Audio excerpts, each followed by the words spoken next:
அன்பு நேயர்களே அனைவருக்கும் இனிய வணக்கம். இது Vatican top 10 sponsored by Black Thunder, Ooty main road, Mettupalayam. Vatican top 10 நிகழ்ச்சியை ஒளிபரப்ப உதவியவர்கள் Black Thunder, Lucky Falls at Black Thunder, Ooty main road, Mettupalayam.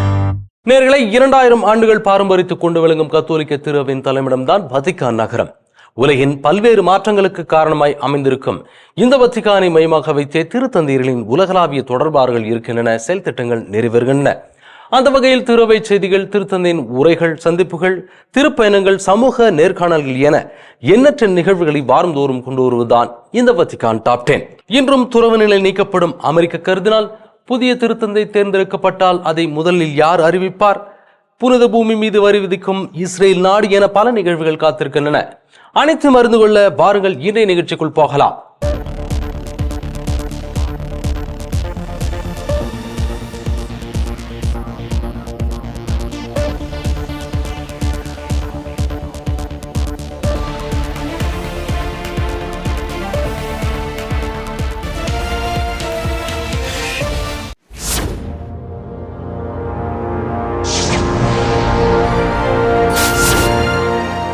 வத்திக்கானில் அதிகாரப்பூர்வ சந்திப்புகள் குறைந்து காணப்படும் ஜூலை மாதத்தில் கூட திருத்தந்தை பிரான்சிஸ் அவர்கள் புலம்பெயர்வோர் குழு ஒன்றை சந்தித்து பேசியிருக்கிறார். அதை குறித்து இந்த பகுதியில் பார்ப்போம். கோடை விடுமுறையின் ஆரம்ப நாட்களிலேயே புலம்பெயர்ந்தவர்கள் குழு ஒன்றை சந்தித்தார். இந்த குழுவில் செனகல் மற்றும் காம்பியாவை சேர்ந்த 2 இளைஞர்கள் இடம்பெற்றனர். அவர்கள் ஆப்பிரிக்காவில் இருந்து ஐரோப்பாவிற்கு தப்பி ஓடிய அனுபவத்தை பற்றி பல புத்தகங்களை எழுதியுள்ளனர். இந்த புலம்பெயர்ந்தவர்களில் சிலர் திருத்தந்தையை சந்திப்பது இது முதல் முறை அல்ல. கடந்த ஆண்டு கேமரூனை சேர்ந்த பாடோ என்பவர் திருத்தந்தையை சந்தித்தார். அவருடைய அனுபவத்தை பகிர்ந்து கொண்ட பிறகு கடினமான முடிவுகளை எடுப்பது எப்படி என்பது குறித்து திருத்தந்தை பிரான்சிஸ் அவர்கள் சில ஆலோசனைகளை வழங்கினார். சேவை செய்வதற்காக வரும் பலர் தன்னை யாரும் புரிந்து கொள்வதில்லை என்று உணர்கிறார்கள். நீங்களும் அவரை யாரும் புரிந்து கொள்ளவில்லை என்றே நினைக்கிறீர்கள். இருந்தாலும் பயம் வேண்டாம், தனிமையிலே செல்லுங்கள். குழுவின் மற்றொரு உறுப்பினரான லூகா காசரினி அவர்கள் கடந்த ஆண்டு நடைபெற்ற ஆயர் மாமன்றத்தில் கலந்து கொண்டார். அவர் புலம்பெயர்ந்தோருக்கு உதவுவதற்காக அர்ப்பணிக்கப்பட்டுள்ள மெடிட்டரேனியா சேவிங் ஹியூமன்ஸ் என்ற அமைப்பின் நிறுவனர் ஆவார். புலம்பெயர்ந்தோரின் அவலநிலையை கடலில் பார்க்கும்போது அவர்கள் விரும்பி புலம்பெயரவில்லை என்பது தெளிவாகிறது. அவர்கள் லிபியாவின் பயங்கரவாதத்திலிருந்து தப்பிக்க முயற்சி செய்கிறார்கள். நாம் இப்போது பலரை சிலுவையில் அறைந்து கொண்டிருக்கிறோம் என்று நினைக்கிறேன். உண்மையில் யாரும் மீட்கப்படவில்லை என்பதை நான் இன்னும் உணரவில்லை. மூடப்பட்ட துறைமுக கொள்கையால் மத்திய தரைக்கடலில் இறந்த ஆயிரக்கணக்கான புலம்பெயர்ந்தோர் மீதான கொடுமையை நினைத்து 2018ஆம் ஆண்டில் மெடிட்டரேனியா என்ற இந்த அமைப்பு உருவாக்கப்பட்டது. இந்த கோடை காலத்தில் திருத்தந்தை பிரான்சிஸ் அவர்களின் சந்திப்புகளின் அதிகாரப்பூர்வ அட்டவணையை வத்திக்கான் வெளியிடவில்லை என்றாலும் இந்த நாட்களில் அவர் உலகெங்கிலும் உள்ளவர்களுடன் வெவ்வேறு சந்திப்புகளை நடத்துவது வழக்கம் என்பது கவனிக்கத்தக்கது.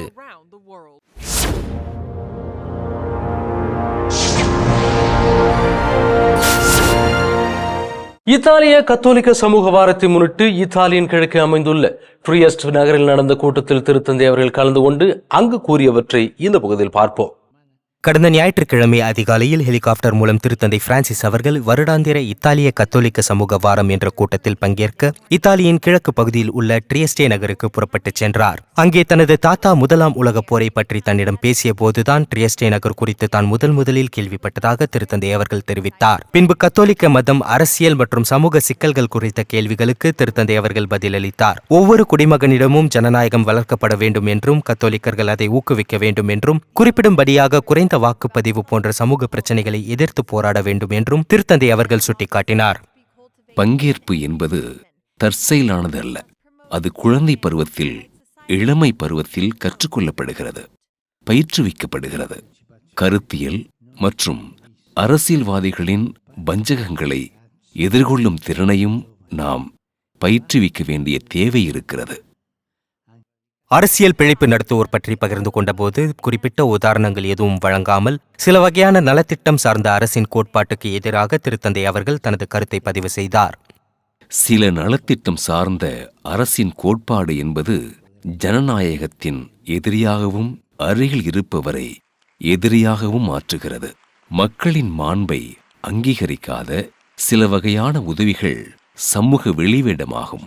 இதை நாம் மறந்துவிடக்கூடாது. அதே சமயம் சமூக பிரச்சனைகளை கண்டனம் செய்வதிலும் தீர்வுகளை முன்வைப்பதிலும் பொதுநிலையினருக்கு நிறைய வேலைகள் இருக்கின்றன என்று வலியுறுத்திய திருத்தந்தை அவர்கள் புளோரன்ஸ் மேயரான ஜார்ஜியோ லாபிரா அவர்களை உதாரணம் காட்டி பேசினார். அவருக்கு புனிதர் பட்டம் வழங்குவதற்கான முன்னெடுப்பு நடந்து வருகிறது. லாபிரா அவர்கள் பல்வேறு நாடுகளில் உள்ள நகரங்களுக்கிடையேயான உறவுகளில் அமைதியை வளர்க்கவும் நகரங்களுக்கு தீங்கு விளைவிக்கும் அரசாங்க கொள்கைகளுக்கு முற்றுப்புள்ளி வைக்கவும் ஊக்குவித்தார். ஜார்ஜியோ லாபிரா அவர்கள் நகரங்களின் முக்கியத்துவத்தை அறிந்திருந்தார். அவை போர்களை சந்திக்கும் சக்தியை கொண்டிருக்கவில்லை என்றும் அதற்காக அதிக விலை கொடுக்க வேண்டியிருக்கும் என்றும் அறிந்திருந்தார். அதனால்தான் உலக நகரங்களுக்கு இடையில் ஒற்றுமை மற்றும் உரையாடலுக்கான சந்தர்ப்பங்களை உருவாக்குவதற்கான பாலங்கள் என்ற அமைப்பை உருவாக்க நான் நினைக்கின்றேன். ஜார்ஜியோ லாபிரா அவர்கள் 1950 மற்றும் 1960 ஆண்டுகளில் 2 முறை புளோரன்ஸ் மேயராக இருந்தார்.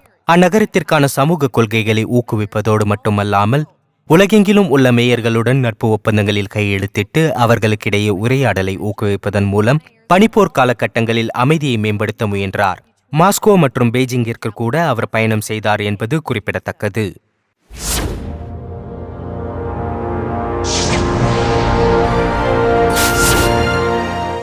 இத்தாலியின் ட்ரியஸ்ட் நகரில் திருப்பலி நிறைவேற்றிய திருத்தந்தை அவர்கள் நுகர்வு கலாச்சாரம் குறித்து எச்சரிக்கையாக இருக்க கேட்டுக் கொண்டுள்ளார்.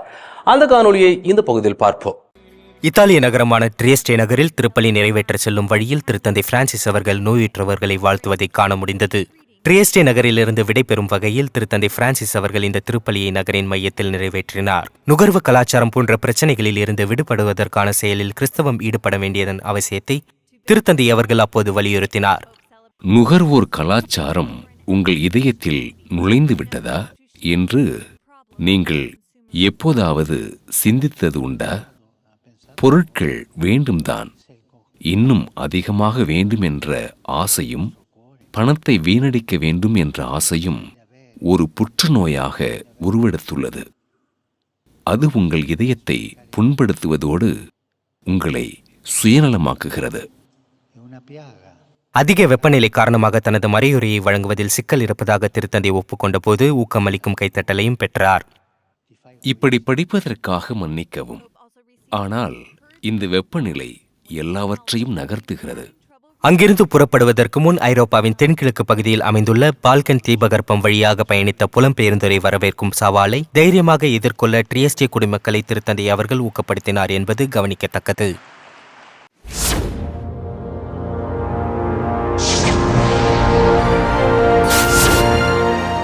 திரு அவையின் அமெரிக்க பேராண்மை தூதர் கார்லோ மரிய விகனோ அவர்களை துறவு நிலையிலிருந்து நீக்கம் செய்துவிட்டதாக வத்திக்கானின் அறிக்கை தெரிவித்திருக்கிறது. அது குறித்த செய்தி இந்த பகுதியில் பார்ப்போம். அமெரிக்காவிற்கான முன்னாள் தூதரான பேராயர் கார்லோ மரிய விகானோ அவர்களை துறவு நிலையிலிருந்து நீக்குவதாக வத்திக்கான் கோட்பாட்டு அலுவலகம் அறிவித்துள்ளது. திருத்தந்தை அல்லது 2வது வத்திக்கான் சங்கத்தின் அதிகாரத்தை அவர் அங்கீகரிக்கவில்லை என்று அறிக்கைகள் மூலம் அவர் பகிரங்கமாக தெரிவித்ததால் திருப்பிட அலுவலகமானது அவரை பிளவுபடுத்திய குற்றவாளியாக கண்டறிந்துள்ளது. ஜூன் மாத இறுதியில் விகனோ அவர்கள் நம்பிக்கை கோட்பாட்டிற்கான திருப்பிட கழகத்திடம் தன் செயல்முறை குறித்து தனது கருத்தை வெளிப்படுத்தினார். என்னை தீர்ப்பிடுவதாக கூறும் நீதிமன்றத்தின் அதிகாரத்தையோ அதன் அரசு அதிகாரியையோ அல்லது அவரை நியமித்தவர்களையோ நான் அங்கீகரிக்கவில்லை. 2018 ஆண்டில் அமெரிக்க கர்தினால் மெக்ரிக் அவர்கள் மீது சுமத்தப்பட்ட முறைகேட்டை திருத்தந்தை பிரான்சிஸ் அவர்கள் மறைப்பதாக குற்றம் சாட்டி பேராயர் விகனோ அவர்கள் 11 பக்க கடிதத்தை வெளியிட்டார். விகனோ அவர்கள் திருத்தந்தையின் அதிகாரத்தையும் 2ஆம் வத்திக்கான் சங்கத்தையும் தொடர்ந்து நிராகரித்து வந்திருந்தார் என்பது கவனிக்கத்தக்கது.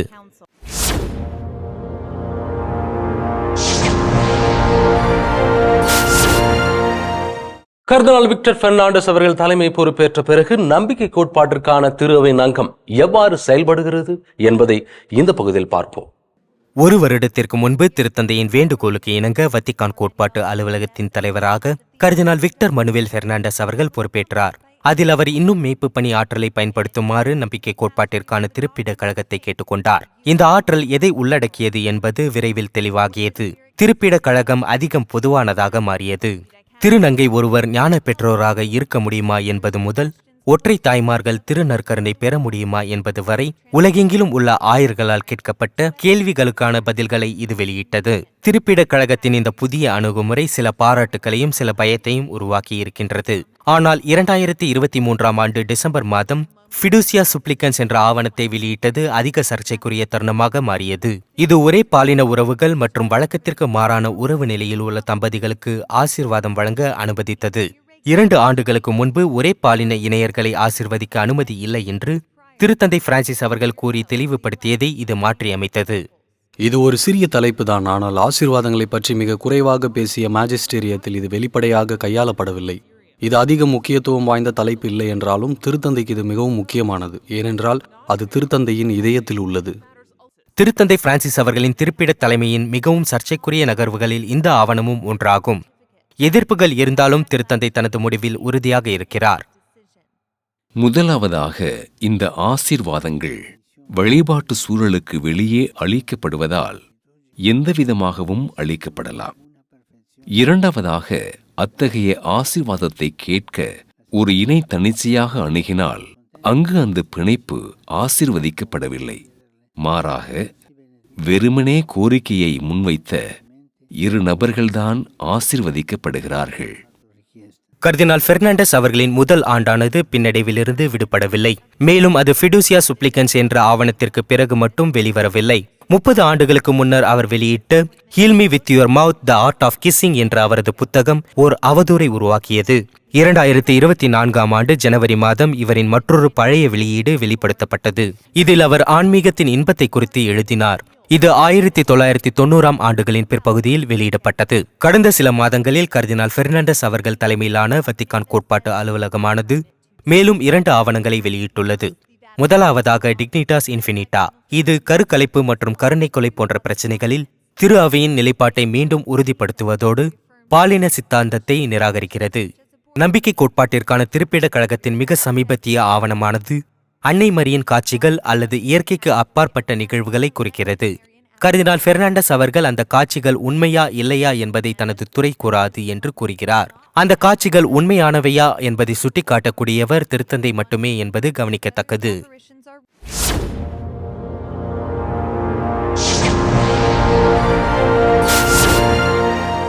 இரண்டாயிரத்தி 13 புதிய திருத்தந்தை தேர்ந்தெடுக்கப்பட்ட போது அதனை ஒரு பிரான்ஸ் நாட்டின் கர்தினால் உலகிற்கு அறிவித்தார். வரும் காலத்தில் அப்படிப்பட்ட சூழல் ஏற்படும் நிலையில் யார் அதை அறிவிப்பார் என்பது குறித்து இந்த பகுதியில் பார்ப்போம். கடைசியாக 2013ஆம் ஆண்டில் ஒரு பிரெஞ்சு கர்தினால் அவர்களால் ஹபிமஸ் பப்பம் எனப்படும் புதிய திருத்தந்தை தேர்ந்தெடுக்கப்பட்டு விட்டார் என்ற செய்தி அளிக்கப்பட்டது. இப்போது ஒரு புதிய திருத்தந்தை தேர்ந்தெடுக்கப்படும் போது வேறு ஒரு பிரெஞ்சு கர்தினால் இந்த பொறுப்பை பெற்றுக்கொள்வார். அப்போஸ்தலிக் சிக்னேச்சுரா என்று அழைக்கப்படும் 72 வயதான டொமினிக் மம்பிரெட்டி அவர்கள் திரு அவையினுடைய உச்ச நீதிமன்றத்தின் தற்போதைய தலைவர். மம்பிரெட்டி அவர்கள் நீண்ட தூதரக பணி வாழ்வை கொண்டிருந்தார். சூடான் மற்றும் கிழக்கு ஆப்பிரிக்காவில் ஒரு தூதுவராகவும் சோமாலியாவில் ஒரு திருப்பிட பிரதிநிதியாகவும் பணியாற்றியுள்ளார். 2006ஆம் ஆண்டில் திருத்தந்தை 16ஆம் பெனடிக்ட் அவர்கள் அவரை வத்திக்கான் வெளியுறவுத்துறை அமைச்சராக நியமித்தார். 2015ஆம் ஆண்டின் தொடக்கம் வரை அவர் அந்த பதவியை வகித்து வந்தார். பொதுவாக மறைமாவட்டத்தின் பொறுப்பில் இல்லாதவர்களால் பெறப்படும் ஆர்டர் ஆஃப் டீக்கன்ஸ் கர்தினால்கள் குழுவில் கர்தினால் மம்பிரெட்டி அவர்களும் ஒருவராக இருந்து வந்தார். 10 ஆண்டுகளுக்கு பிறகு இந்த ஆணையில் உள்ள கர்தினால்கள் குருக்களின் ஆணைக்கு செல்லுமாறு கேட்கலாம். மம்பிரெட்டி அவர்களுக்கு முன்னால் இருந்த 3 கர்தினால்கள் இதைத்தான் செய்தார்கள். ஜூலை மாதம் 1ஆம் நாள் தொடர் நிகழ்ச்சிக்கு பிறகு இந்த கர்தினால்கள் தங்கள் ஆணையை விட்டு விலகுவதாக வத்திக்கான் அறிவித்தது. கர்தினால் ஜேம்ஸ் மைக்கேல் ஹார்வி அவர்கள் மம்பிரெட்டி அவர்களை பொறுப்பில் வைத்துவிட்டு அவர் பணி விலகுவார் என்பது குறிப்பிடத்தக்கது.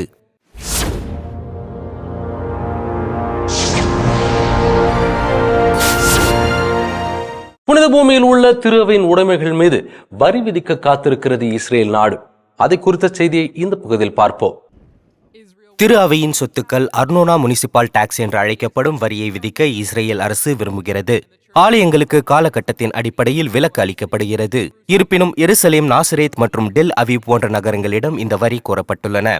கிறிஸ்தவ தலைவர்களும் முதுபெரும் தந்தையர்களும் இதை ஒருங்கிணைந்த தாக்குதல் என்று விவரித்து முடிவாக இதை தற்போதைய நிலைக்கு எதிரானது என்கிறார்கள். மருத்துவமனைகள், கான்வென்ட்டுகள் அல்லது பள்ளிகளுக்கு ஒதுக்கப்படும் பணத்தின் மீது கிறிஸ்தவர்கள் தங்கள் சொத்துக்களுக்கு வரி சலுகை பெற்ற வரலாற்று ஒப்பந்தங்களை இது கேள்விக்குள்ளாக்குகிறது. கூட்டறிக்கையில் கிறிஸ்தவ தலைவர்களின் பதில் குறித்து இஸ்ரேல் பிரதமர் அவர்களுக்கு தெரிவிக்கப்பட்டது. கையொப்பமிட்டவர்களில் கர்தினால் பிசபெல்லா, புனித பூமியின் பிரான்சிஸ்கன் பாதுகாவலர் மற்றும் கிரேக்க மற்றும் ஆர்மேனிய ஆர்த்தடாக்ஸ் முதுபெரும் தந்தையர்களும் அடங்குவர். இப்படி நடப்பது இது முதல் முறை அல்ல. 2018ஆம் ஆண்டில் இதே போன்ற நிலை ஏற்பட்டது. இஸ்ரேலிய அரசாங்கம் முடிவை மாற்றும் வரை புனித செபுல்கர் ஆலயம் 3 நாட்களுக்கு மூடப்பட்டது. இந்த புதிய கடிதத்தில் இந்த ஆலயங்களின் தலைவர்கள் இதன் முந்தைய அனுபவத்தை குறிப்பிடுகின்றனர். சமீபத்திய சட்ட நடவடிக்கைகள் முன்னர் மேற்கொள்ளப்பட்ட உடன்படிக்கைக்கு முரணானவை என அவர்கள் சுட்டிக்காட்டியுள்ளனர். மேலும் அவர்கள் சிறுபான்மையினராக உள்ள புனித பூமியிலிருந்து 2% குறைவான கிறிஸ்தவர்களை வெளியேற்ற அரசாங்கம் விரும்புவதாகவும் அவர்கள் குற்றம் சாட்டுகின்றனர். வரி அமல்படுத்தப்பட்டால் மத்திய கிழக்கில் கிறிஸ்தவ இருப்பானது ஒரு புதிய காயத்தை சந்திக்கும். ஏனெனில் சுற்றியுள்ள நாடுகளில் நடந்து வரும் நெருக்கடிகள் மற்றும் போர்கள் ஏற்கனவே வெளியேற்றத்தை ஊக்குவித்துள்ளன. 2023ஆம் ஆண்டு செப்டம்பர் மாதம் கர்தினால் பிசபெல்லா அவர்கள் இதைத்தான் சுட்டிக்காட்டினார். இந்த வெளியேற்றத்திற்கு காரணம் தர்க்க ரீதியாக இந்த நாடுகளில் உள்ள அரசியல் சூழ்நிலையுடன் தொடர்புடையது. இப்போது களத்தில் உள்ள நாடுகளை விட இணையம் மூலம் செயல்படும் நாடுகள் தங்கள் நாட்டின் வறுமை நிலை போன்றவற்றின் மீது உண்மையில் கட்டுப்பாட்டை கொண்டிருக்கவில்லை. வறுமை பிரச்சனை புதிதல்ல, ஆனால் அதன் மீது காட்டப்படும் கண்ணோட்டம் மிகவும் பலவீனமானது. எந்த ஒரு மாற்றத்திலும் அவர்கள் நம்பிக்கையை பார்க்கவில்லை. எனவே மாற்றத்தின் மீதான நம்பிக்கையும் மிகவும் பலவீனமானது. மேலும் இது குடியேற்றத்தை அதிக எளிதாக்குகிறது. புலம்பெயர்வது கிறிஸ்துவர்கள் மட்டுமல்ல, எல்லோரும் புலம்பெயர்கிறார்கள். ஏற்கனவே அங்கு சிலரே கிறிஸ்துவர்கள் என்ற நிலையில் இது கிறிஸ்துவ இருப்பை மேலும் மேலும் பலவீனமாக்குகிறது. மத்திய கிழக்கிலிருந்து கிறிஸ்தவர்கள் வெளியேறுவது புனித பூமி போன்ற முக்கிய இடங்களில் உள்ள தேவாலயங்களின் நிலையை பலவீனப்படுத்தக்கூடும். இது பிராந்தியத்தின் கலாச்சாரம் மற்றும் வரலாற்றின் ஒரு பகுதியினுடைய அழிவின் மற்றொரு படிநிலை என கருதலாம் என்பது கவனிக்கத்தக்கது.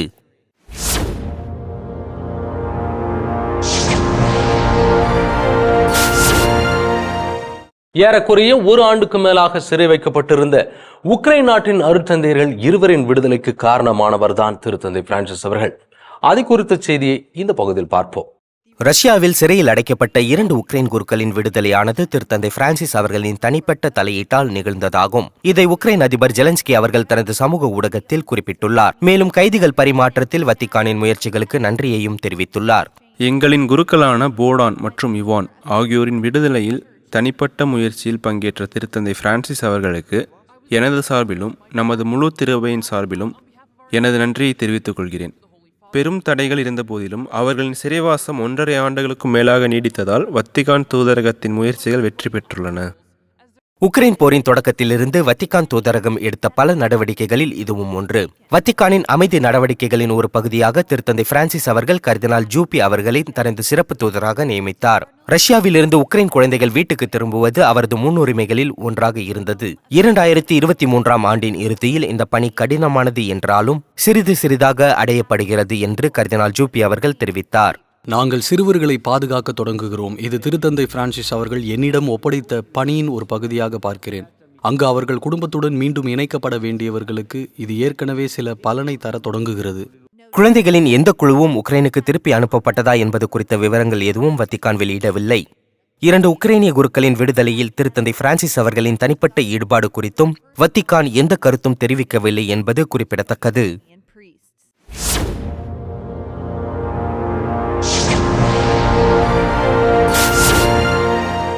இந்த மில்லினியல் காலகட்டத்தின் முதல் புனிதராக அறிவிக்கப்படவிருக்கும் அருளாளர் கார்லோ அக்விட்டிஸ் அவர்கள் குறித்து இந்த பகுதியில் பார்ப்போம்.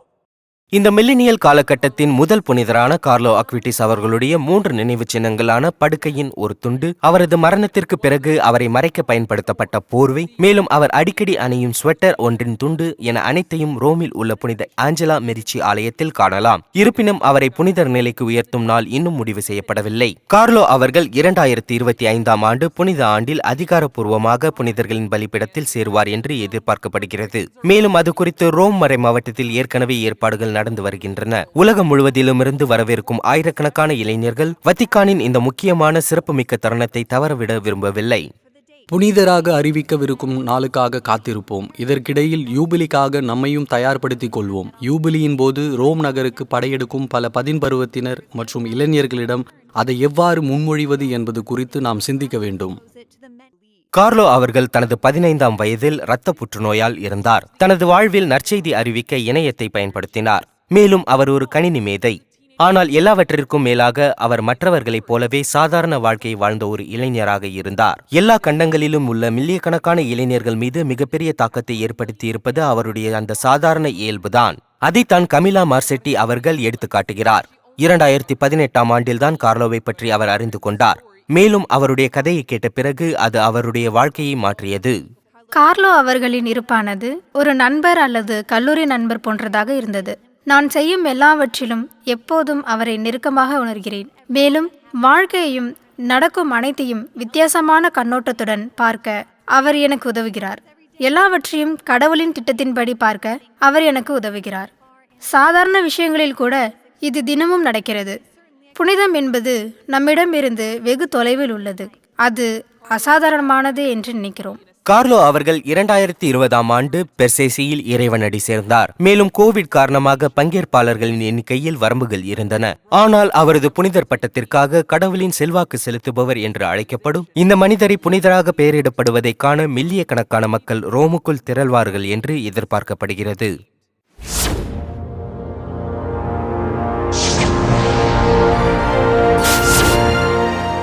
அமெரிக்காவை சுற்றி கிட்டத்தட்ட 6500 மைல்களுக்கும் மேலாக திருப்பயணமாக எடுத்துச் செல்லப்படும் நற்கருணை பவனி ஜூலை மாதம் 17 21 நாளுக்குள்ளாக நிறைவடையும் என்று செய்தி வெளியாக இருக்கிறது. அதை குறித்து இந்த பகுதியில் பார்ப்போம். நகர்ப்புறங்களில் இருந்து கிராமப்புற நகர்கள் வரை தேசிய நற்கருணை பவனியானது அமெரிக்காவின் பல பகுதிகளை உயிர்ப்புடன் வைத்துள்ளது. லின்கன் மறைமாவட்டத்தின் 5 வெவ்வேறு நகரங்கள் உட்பட நெப்ராஸ்காவின் சோள வயல்களை இந்த பவனியானது சென்றடைந்தது. அங்கு இது நீடித்த தாக்கத்தை ஏற்படுத்தியதாக ஆயர் அவர்கள் தெரிவித்தார். எனது மறைமாவட்டத்தில் உள்ள சிறிய நகரங்கள் மற்றும் கிராமங்களில் கத்தோலிக்கர்கள் மற்றும் கத்தோலிக்கர்கள் அல்லாதவர்கள் என இது என்னவென்று பார்க்க அனைத்து மக்களும் வெளியே வருகிறார்கள். எனவே நற்செய்தி அறிவிப்பதற்கும் கத்தோலிக்கர்கள் அல்லாதவருக்கும் நாம் என்ன செய்கிறோம் என்பதை விளக்குவதற்கும் இது ஒரு வாய்ப்பாக இதை பார்க்கிறேன். கொலராடோவில் உள்ள ஒரே ஒரு மாநிலத்தில் டென்வர் நகரில் திருநற்கருணை பவனிக்காக 5000த்திற்கும் மேற்பட்ட மக்கள் ஒன்று கூடினர். இது பல ஆண்டுகளில் நகரத்தில் நடைபெற்ற மிகப்பெரிய ஊர்வலங்களில் ஒன்றாக இருந்திருக்கிறது. ஓஹியோவில் நற்கருணை ஒரு பழங்கால நீராவி படகில் பாதுகாக்கப்பட்டது. ஸ்டீஃபன் வில்லி மறைமாவட்டத்தில் உள்ள ஓஹியோ ஆற்றின் வழியாக 30 மைல்கள் பயணித்து பல இடங்களை அடைந்தது. ஐக்கிய மாகாணங்கள் முழுவதும் மொத்தம் 6500 மைல்களுக்கு திருப்பயணம் மேற்கொண்டு வருகிறது. ஆனால் இண்டியானா போலீஸுக்கு அருகில் உள்ள 4 வழிகளில் ஒவ்வொன்றும் முடிவடைகிறது. அங்கு அவை ஜூலை மாதம் 17ஆம் நாள் முதல் 21ஆம் நாள் வரை நற்கருணை மாநாட்டுடன் நிறைவு பெறும் என்பது குறிப்பிடத்தக்கது. என் அன்பு நேயர்களே, இன்றைய நிகழ்வுகள் அனைத்தும் நீங்கள் பயன்பெறும் வகையில் அமைந்திருக்கும் என்று நாங்கள் நம்புகிறோம். மீண்டும் அடுத்த வாரம் இதே நிகழ்ச்சியில் சந்திக்கிறோம். இது Vatican top 10 sponsor by Black Thunder, Ooty main road, Mettupalayam. நன்றி, வணக்கம், மரியே வாழ்க. வத்திக்கான் டாப் 10 நிகழ்ச்சியை ஒளிபரப்ப உதவியவர்கள் Black Thunder. Lucky Falls at Black Thunder, Ooty Main Road, Metupalayam.